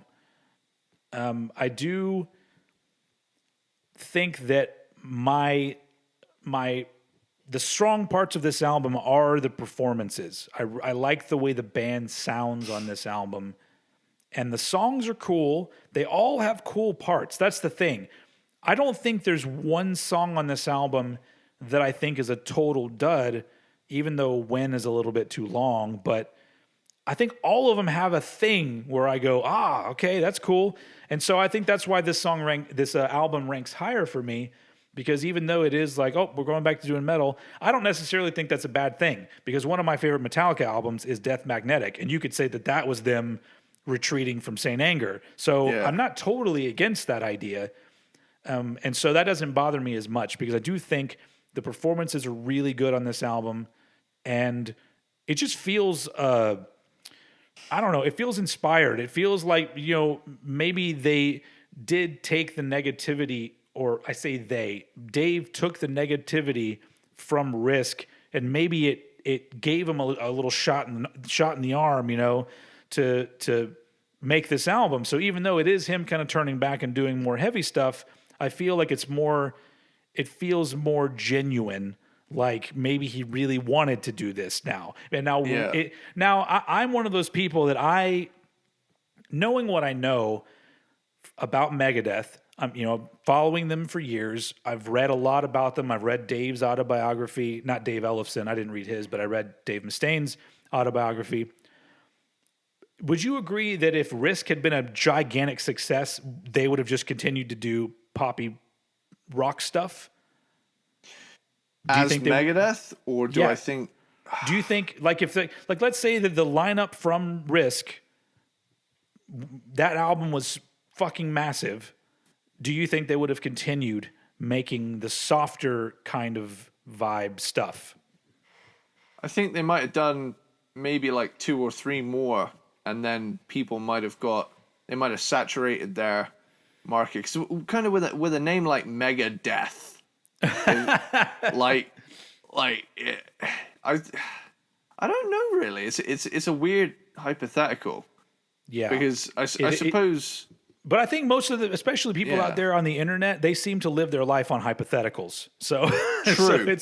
so it's interesting to talk about. But when you're talking about The World Needs a Hero, the question does spring to mind. Like, would this album ever have happened if Risk had been successful? Would Dave had just decided to make heavier stuff anyway? Because you can't really say, because there's no. I mean, Dave could say how he felt, but how he felt was connected to Risk being a failure, and so I don't know. Honestly, I think that Risk stands out more to me because they turned away from it, but I'm talking about World Needs a Hero now. This is also a pretty long album, but for the most part, until you get to Win, I don't really feel fatigued by it. I just think it's a great metal album, not a thrash album. It's just really well done, and I enjoy listening to this album, even though it is, them returning to doing older kind of stuff. But at this point, it sounds honest to me. So I'm not. It doesn't take away from it for me. So that's why World Needs a Hero is my number 12. Cool. So my number 11 is The System Has Failed. Okay. And I've got a fun kind of childhood story coming up about this album. Story time. But that'll be funnily enough, that'll be on Back in the Day. Okay. So the album starts off, Blackmail the Universe is a much better opener than the one on the record that preceded it. Die Dead Enough is catchy as hell. Kick the Chairs, this punky thrasher. Scorpion is a cool, spooky, weird track. Tears in a Vial has some cool chords going on in the riff. I Know Jack is a short interlude kind of track that only clocks in at about 40 seconds. Now here is I'm With You on Back in the Day being the best song on the album. And I have a little fun story because I'm not sure if you're aware, because when I was growing up as a kid in the 2000s, there was a Looney Tunes spin-off called Duck Dodgers in the 24th and a 1/2 century. Yeah, and I've seen the Megadeth thing. It's been a while, but I've seen it. Yeah, and the show was essentially a sci-fi comedy with Daffy Duck and Porky Pig fighting the Martians in space. And there's an episode where the Martians want to make smooth jazz the only music in the universe. And so Duck Dodgers thaws out a cryogenically frozen Dave Mustaine. And this is the song they use to defeat him. And one of the coolest moments of my childhood, hands down. Listeners, watchers, if you haven't seen it, it's a funny episode. Totally worth a watch. That's Duck Dodgers, the Megadeth episode, whatever it's called.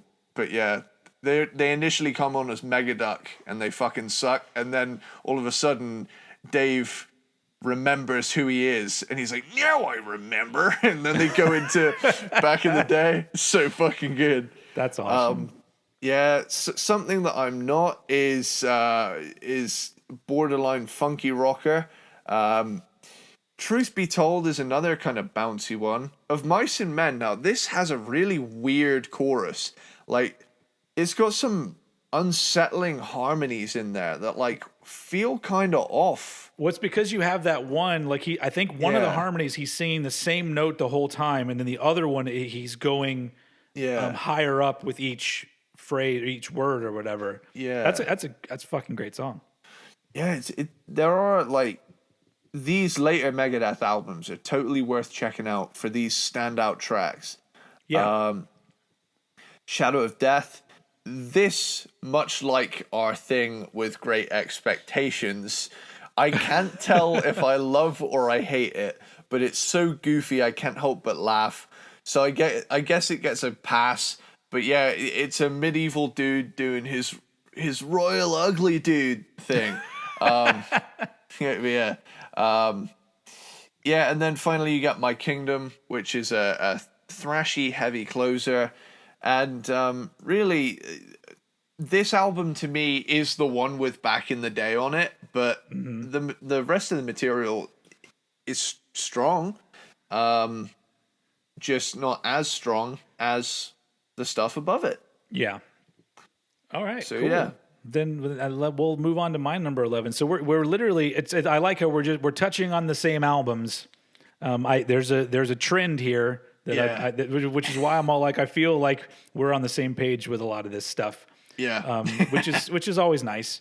But my number 11 is the album Endgame. Hey. From 2009. Now this was the first one where I fully came back on board with Megadeth, because I kind of fell out around the even with The World Needs a Hero. I wasn't really paying a lot of attention to Megadeth. I remember hearing songs from it, and then The System Has Failed. I don't even remember when that came out, but I remember seeing a video from the Never Walk Alone video from United Abominations, and that's what kind of made me start going, oh, this is cool. And so it was probably a year after that when Endgame came out, and I saw the video for Head Crusher, and I went, oh, okay, I'm back with Megadeth. Megadeth is making fun, energetic, heavy music, and I'm down for this. Yeah. And so I agree with everything you said about just this album. This feels to me the closest to like a Countdown to Extinction, and just the way how some of the songs are heavier, some of the songs are more, like we said, the sort of mid-tempo rocker kind of things, and there's a slower track on it. Well, part of the track is slow, and it feels real, like a real solid album, like from beginning to end. Like this one is, the way that I feel about The World Needs a Hero, where every track has something good in it. This one is like that, but also with some standout tracks that you want to go back and listen to a lot. It's not just parts; it's legit songs. Like 44 Minutes is pretty great. Bodies, Head Crusher, Right to Go Insane. They're just. It's a really tight, well done album. And at this point with the band, especially with starting with United Abominations, I feel like they were reinvigorated, and it doesn't feel forced. It feels like they got back into the swing of writing this heavy shit, and I really enjoy this album. This is one that I still occasionally put on today, and the majority of it, I think, is pretty fucking strong. Once again, you've got Chris Broderick on guitar, and the dude rules. But yeah, I don't have a lot more to add from what you said about it, because I think it's a good album. It sounds very modern, but not in an annoying way. Yeah. It's produced by Andy Sneap, who has produced a lot of things.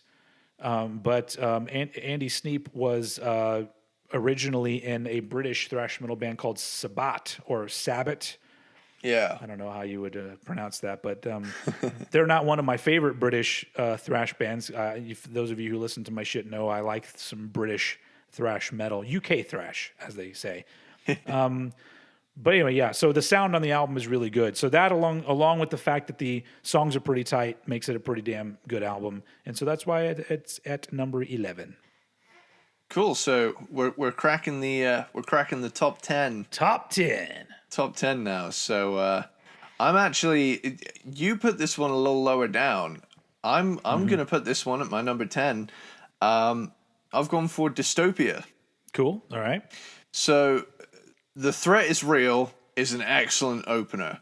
Spot on. Dystopia is a cool melodic metal track. Fatal Illusion begins with this badass crushing chug fest with these like cool kind of like things going on before going into this barrage of badass jerky riffs. Jerky riffs. Oh, yeah. Death from Within is a cool grooving thrasher. Bullet to the Brain, the riff in that is nasty. Like I love that. Post American World is catchy and heavy. Poisonous Shadows has a really cool psyched out Eastern vibe, or having some juicy, tight double kick riffs. Look Who's Talking feels like a diss track. Like, that's directed at someone. I don't know, like, the backstory on it. No, me neither. But it definitely feels like a diss track of some kind. That is also a song title that I wish somebody had tapped him on the shoulder and been like, Dave, everyone's just going to think of the Talking Baby movie when you use that title. Because every time I see it, I go, oh, look, remember that movie where Bruce Willis was the... where Bruce Willie was the Talking Baby? Oh, man. I think I've got a double feature on VHS of the fucking Look Who's Talking movie. Yeah, it's over there. Oh, my God. I mean, I really enjoyed the first one, but I was also pretty young. I think I might have been like 11 or 12 when the first one came out. So I was kind of the target audience of the, you know, it wasn't like a kid's movie, but it was, you know, it could be enjoyed by younger folks as well. I've got Conquer or Die is an awesome instrumental track. Lying in State has some killer riffage. The Emperor is a fun track. The Emperor has no clothes. But to be honest though, that I hate that Dave uses old tropes in his songs. Like in another album we talked about, there's the one about the scorpion, and this one is The Emperor Has No Clothes. I'm like, oh my God, dude. Yeah. It's just we get it. It's just it's so heavy-handed sometimes that I'm just like, just come up with an original way to talk about things, you know. It's pretty on the nose. Yeah. Last Dying Wish is kind of a rant poem, and then Foreign Policy is this punky thrash closer. All in all, I like track. it. Yeah. Yes. I completely forgot that at the time, but I right offhand I don't remember who it's by, but it is. Let me look real quick. It is Fear, the band Fear. Yeah. Nice. Cool. Well, that's your number 10. We're learning along with the listener. That's true. That's true. That's the thing, is that like each one of us knows a little something the other one doesn't know every once in a while. So we come out of these things better people and better fans. Fishy. God damn it. There's a little Wayne's World reference in there for all you. That's the second Wayne's World reference in this show. The other one was really subtle. If you didn't catch it, there was one. We're gonna have to start like peppering all of the episodes with really subtle, deep cut lines. I really appreciated though how in your Black Sabbath Part 2 video, how there was a Wayne's World 2, a little bit of a nod to Wayne's World 2 in there, in just the way that you delivered a line. It wasn't even a quote, but I was just like, oh, okay, it's what's his name, Dale Preston or whatever. Dale Preston, yeah. Dale Preston, yeah. Anyway. So we're gonna do an episode where we just rank the Wayne's World movies 1 and 2, and it's gonna be like a 4-hour episode. Anyway, so we're on to the top 10 of Megadeth, and my number 10. I mentioned this one before. This was the album that kind of brought me back into being a Megadeth fan. United Abominations from 2007, and like I said before. I try to ignore that the re-recording of A Tout Le Monde is on here because I think it drags the album down and it's unnecessary and it's not very good. But everything else on this fucking album, even though like, you know, there's a couple moments here and there where I go, this isn't as good. But man, Sleepwalker, Washington's Next, Never Walk Alone, United Abominations, that 4-track beginning of this album is fucking killer. It's so good. And then there's other great songs on here as well. It's just...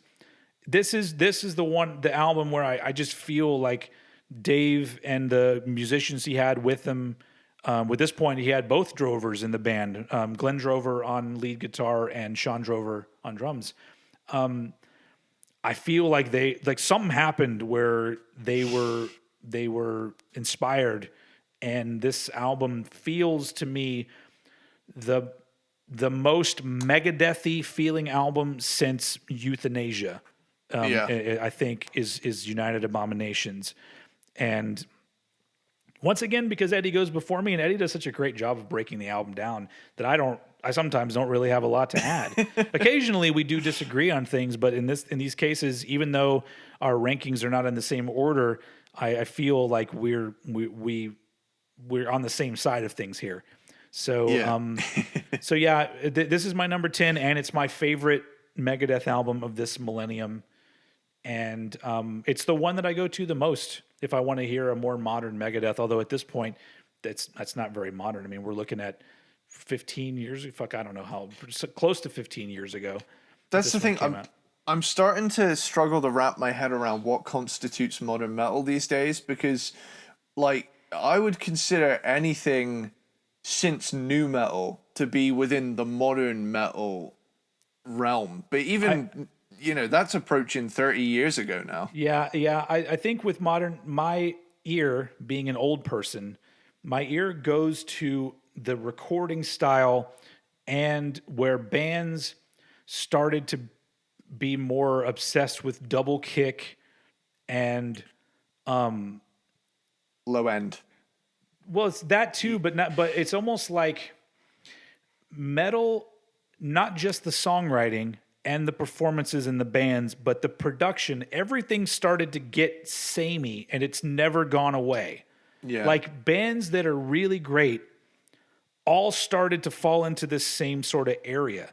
Megadeth was one. Testament, as much as I love Testament, they fall right into this thing where everything is this modern take, and they don't stray away from this area. A lot of bands are doing it. But so, so I was thinking about this the other day, and being an old school metal fan, and I was getting into metal in the late 80s, really into it by the end of the 80s and into the early 90s, and I love what bands were doing at the time. Not just with the variety of songs and how each band sounded unique to the other bands, but also they were going for different producers. Sometimes people would use the same producers, but often you would get two albums in the same year that sounded different from each other, and I think that's great. Now, metal overall, now there are some exceptions. There are some amazing modern metal bands and some amazing metal albums, and even some of the albums, like I mentioned, Testament puts out amazing music. They're doing similar versions of the same album over and over again. Yeah. Still very well done. But anyway, so modern metal is like somebody is talking to me about food, and I tell them that I really like sandwiches. And they say, "Cool, here's a sandwich for you. You'll like this one." And it's 2 pieces of bread with a slice of cheese in the middle of it.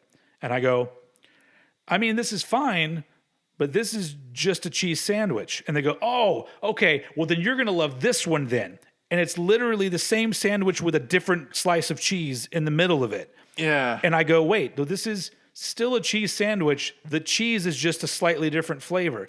"Oh no, man, then you definitely need to try out this one." And somebody gives me a sandwich that has 3 pieces of cheese on it. And I'm just like, this is still a fucking cheese sandwich. You've just now put 3 pieces of cheese on it. And that is modern metal right there. Every time somebody says, "Oh, you don't like this band, you should totally check out this band," it always sounds so much similar to the other fucking bands that I'm just like, dude, I don't know what's going on with my ears. It can't just be me that, that everything feels like you're getting the same kind of shit. Some played by more talented musicians, some less, some with better songwriting, some less, some with better production, some worse, but they all seem to fit into this little area of where metal is supposed to live now. And if you go outside of this area of metal, you're a poser or I don't know. I have no idea what the answer is with a lot of these metal elitist type people, but I think I might have cracked it. Okay, it was my sandwich analogy that did it for you, right? Yeah, that's the thing. I think a lot of bands at some point in the new millennium thought to themselves, there is a correct way to do this. Yes. It's not, it's very, here is how I would put it, it's the tone equals talent mindset. Yeah. Where you dial in a tone to the nth degree of what you've been told is the best possible metal tone. But you give this, like, grand knowledge to 50 different bands, right? All of a sudden, they relinquish any individuality into thinking, well, I was doing it wrong. So all of these bands end up sounding exactly the same. Yeah. That's like, there's a band, maybe you know their name. There's a band that very recently changed their sound and got way more like poppy. And they're like one of the bigger metalcore kind of bands where all of a sudden they started putting out albums. I don't know what their name is. Maybe it is Bring Me the Horizon. They did that. To be fair, sonically speaking, it doesn't sound that much different to me. The style is a little bit different, but it still falls into the same category with tone, like you said, and production and everything. So when I first heard that, I go, oh, well, I like it when bands do shit that's different. But then I go, this isn't different enough. This is still them fitting in another pocket that it's supposed to sound this way. Yeah. And I think when you're dealing with metal, especially thrash metal, modern thrash metal, there are some great modern thrash bands. But I feel the problem is that fans, and the problem is now fans are the ones making the music because they're into thrash. Now they're starting thrash bands. And so many of these people, as long as it's fast and heavy and there's double kick and there's some riffing, it doesn't matter what the song is. Yeah. So if you put out an album that's 10 tracks and it's just that all the way through with no variety, a lot of these people are going to be like, this is the best metal album I've heard since the 80s. And I'm just like, why? I don't fucking understand. So, but and like I've said many times, I have no problem with a band putting out an album that is aggressive from beginning to end. Rain and Blood's a good example. But a lot of bands have those examples of albums that just fuck your shit up from beginning to end. And I'm fine with that. Follow it up with something else because you can't do that again. So I think that's the problem, is that there's too much repeating what you've already done in a slightly different way, and everyone just eats it up.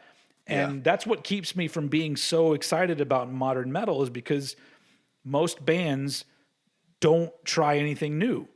And if they are trying something new, it's still trying to fit into some other predetermined template of what you're supposed to sound like. So it's like, we're no longer thrash, now we're metalcore, but now you have metalcore rules. And so it's kind of a bummer that nowadays people feel restricted, and even I've felt this way at times, before I really broke out of it. I was thinking to myself, who am I trying to please here? Because if you approach something trying to please everyone, you please no one. And that's the real irony of it. Oh, I do apologize for that. I know it sounds funny, but I just can't stand the pain. That was probably the Faith No More version, wasn't it? That was the Faith No More version. I love their version. If you guys couldn't hear, that was Eddie's. Was it your ringtone going off? It's an alarm I set myself the other day to make sure I do a little bit of a workout. Oh, all right. Well, I'll see you later. It's okay. I didn't account for the fact that just this episode get some hand weights and let's just start pumping up while we're doing our video. It's just really uncomfortable breathing throughout the whole thing. And I won't release any video version at all, so nobody will know exactly what's going on. Just that we're both really out of breath. Anyway, where were we? About the pleasing? You can't, if you try to please everyone, you end up pleasing no one. Yeah, and I find that to a certain extent with music, because it does please some, but I find that the music that will truly stand the test of time is the music that was bold enough to say, no, fuck the rules, Yeah. And you know what? I quote one of my favorite poets, whose name is Mr. Lars Ulrich. Hey. And it's Some Kind of Monster. He said, I didn't get into the band to have fucking rules. Remember that from that part of the movie? That's so true. Yeah. Like, why would you get into a rock band if all of a sudden you're gonna be like, well, we have rules? Yeah. It's like, I don't know. I think that's we've nailed it. That it is. There's too I think many it sounds rules. fucking stock.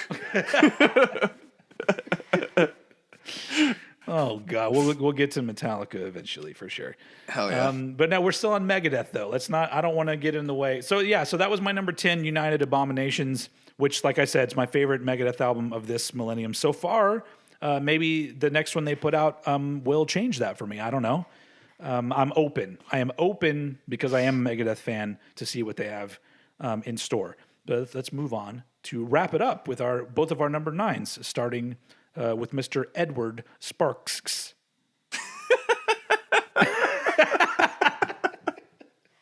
I not only did I call you Edward, I enunciated both X's. That's awesome, dude. So my number 9, it could be the most controversial placement. If you're a thrash fan, be prepared to huck your rotten tomatoes at me, because this one could sting a little. Okay. Okay, so my number 9 is Killing Is My Business and Business Is Good. Okay. Now, this one is the debut.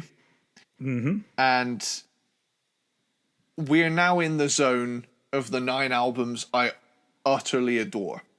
I know it's on the bottom half episode, but this one is a love. It's still in the top 10. Yeah, for sure. So, Killing Is My Business and Business Is Good. This is the debut, and it is the most perfect time capsule of where Dave was at the time. Because this is a fuck your shit up album.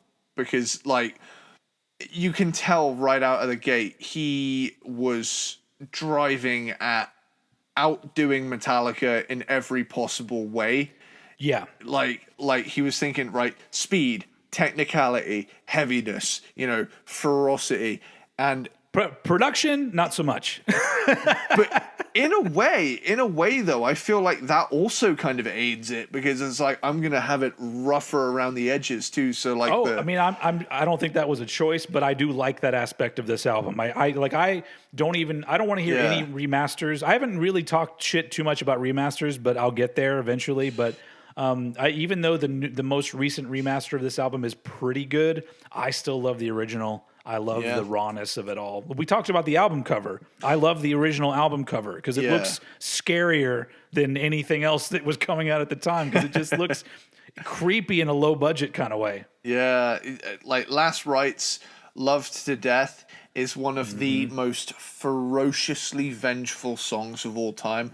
First song on the first album is just this flurry of spite and fury and fuck you energy.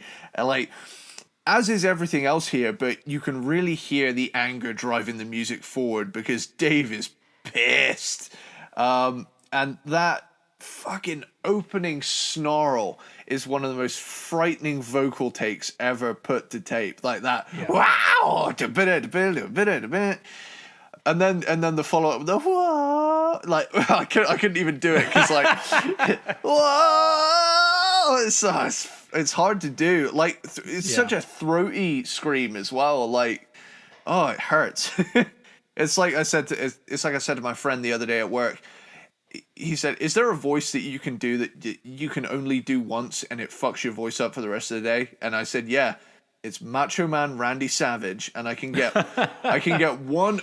Oh yeah, out before that was only me half trying because I know I've still got to talk, but some of these voices out there, I wonder how they can fucking still talk to this day. I mean, with Dave Mustaine, he can't really sing. I mean, apparently he did some damage to his voice. It's unfortunate, but we do have these great recordings of just how fucking.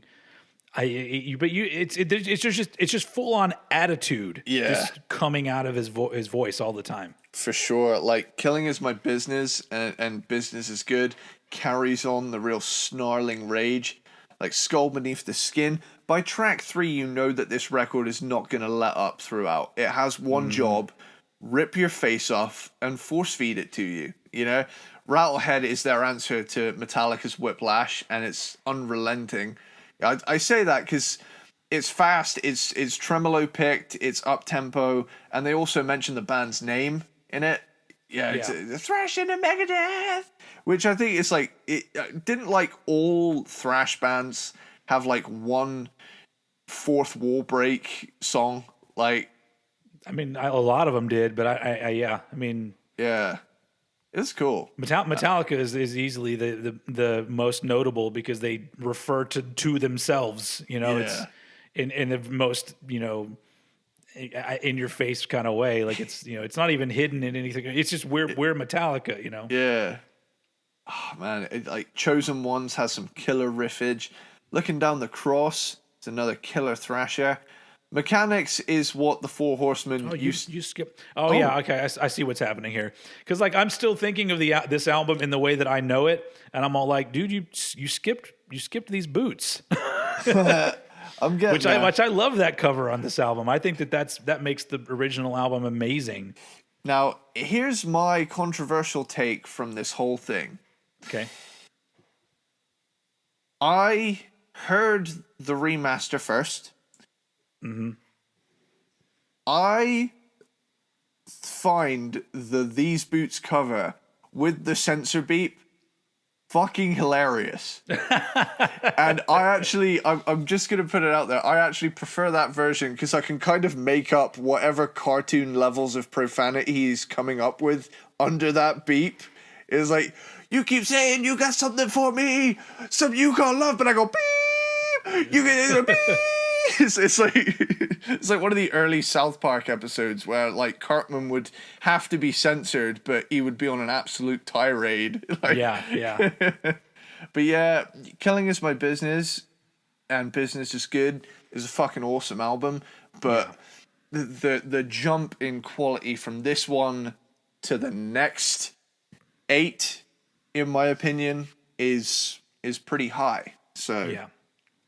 I can see that. Like it is a little bit different, but the overall just like Killing Is My Business is like you know, to use a term that would come later down the line, it's like the ultimate mic drop album. Like the album just comes out and they drop the mic and walk away. Like who's next? Because like nobody was doing metal.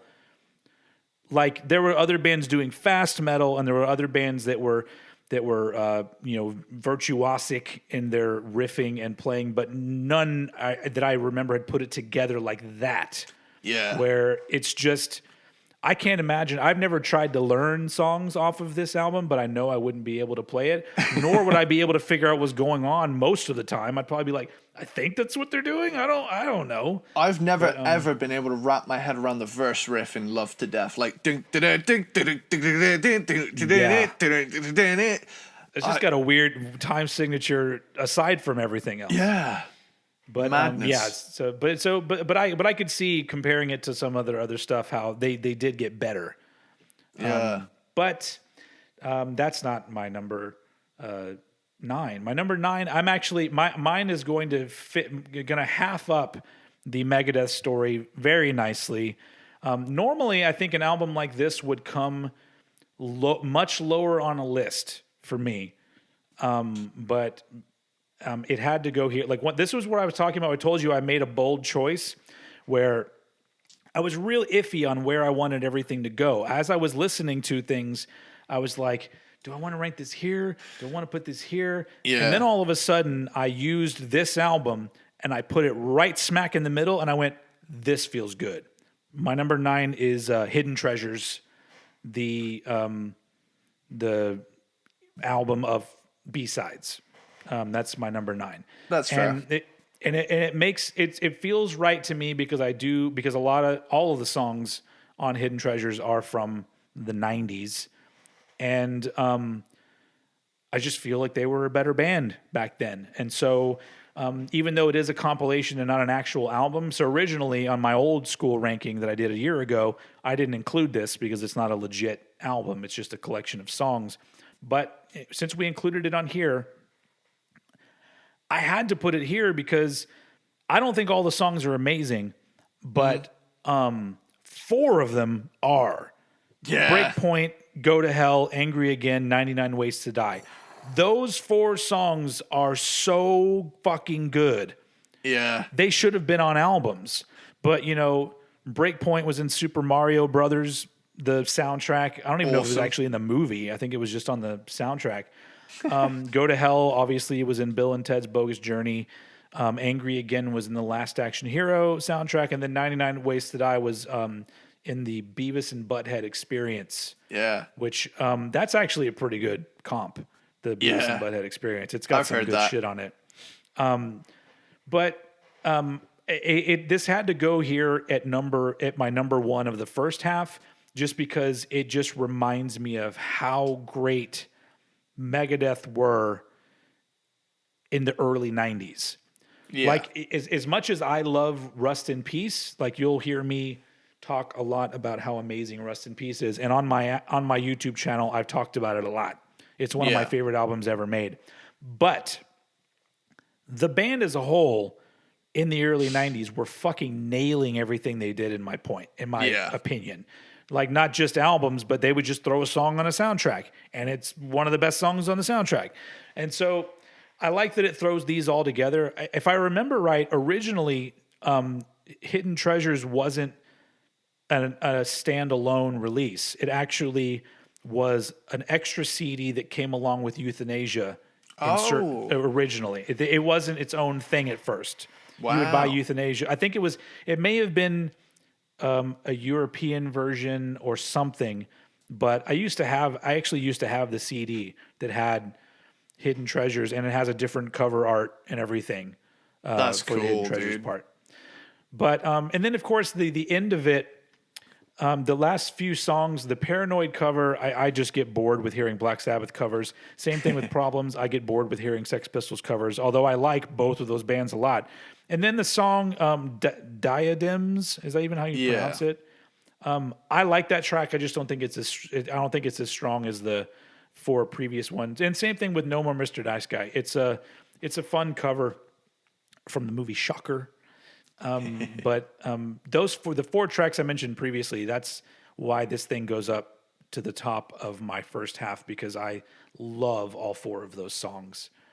But once again, it's a compilation, but it's a nice sort of, especially now when you listen to it, it's kind of like a little putting a little period on that, part of the band, with all the shit that they did. But so, I mean, as you can see, that they're when it comes to, well, I guess when it comes, not really, no, we're a little bit different. We varied a little bit, because with me, there's now a definite line drawn between the 80s, 90s, and everything after. Well, no, I guess yours is too, because we already talked about all of the 2000s Megadeth albums.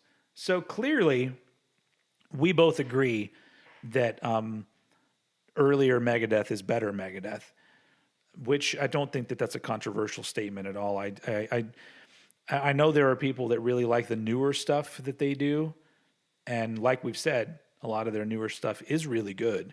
But when you're doing a show like we do, where you're really trying to pick apart where albums are going to go in a ranking, when you're ranking absolute classics with pretty damn good albums, you got to make a choice. And like I said, once I put this one here, which completely separated the newer stuff from the older stuff, I went, this feels right.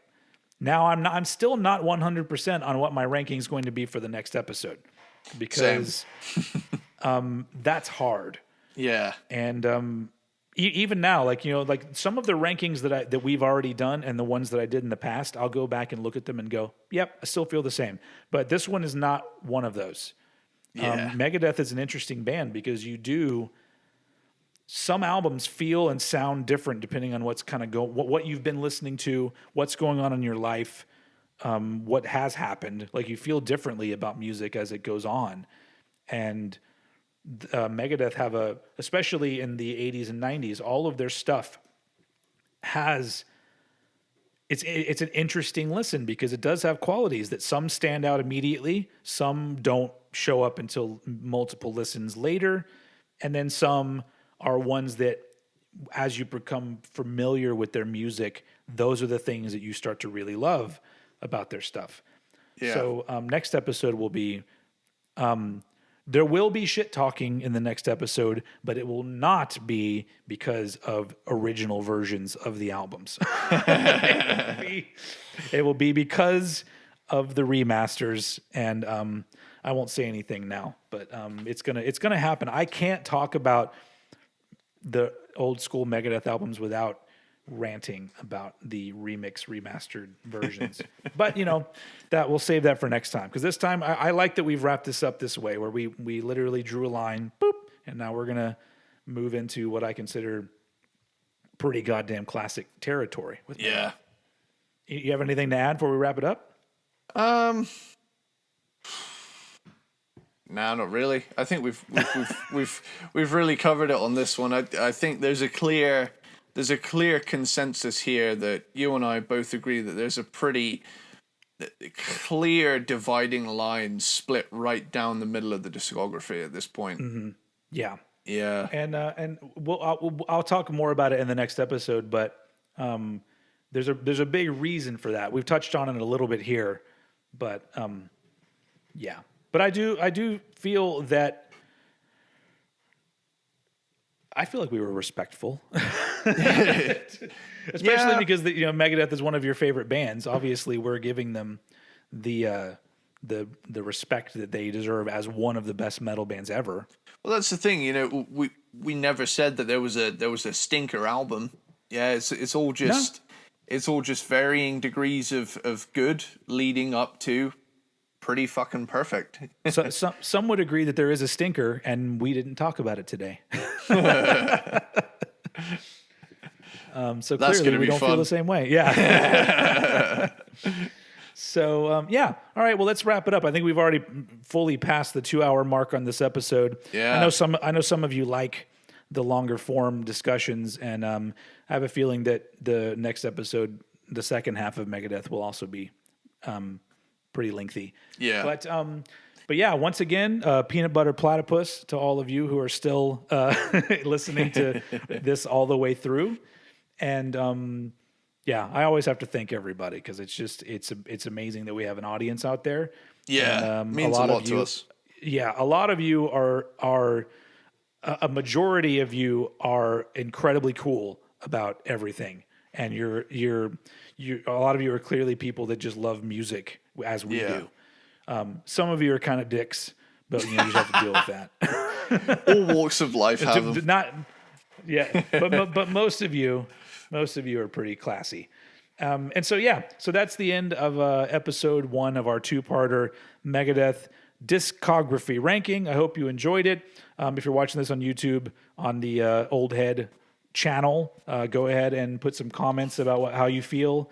What are your what are your bottom 9 Megadeth albums? Or just say something stupid and I'll delete your comment. Because I'm not wasting my time with idiots anymore. So on that note, for those of you who aren't idiots, we love you. Thank you for listening, and we will see you all again probably in another week with part 2. Eddie, take us out. Later, dude.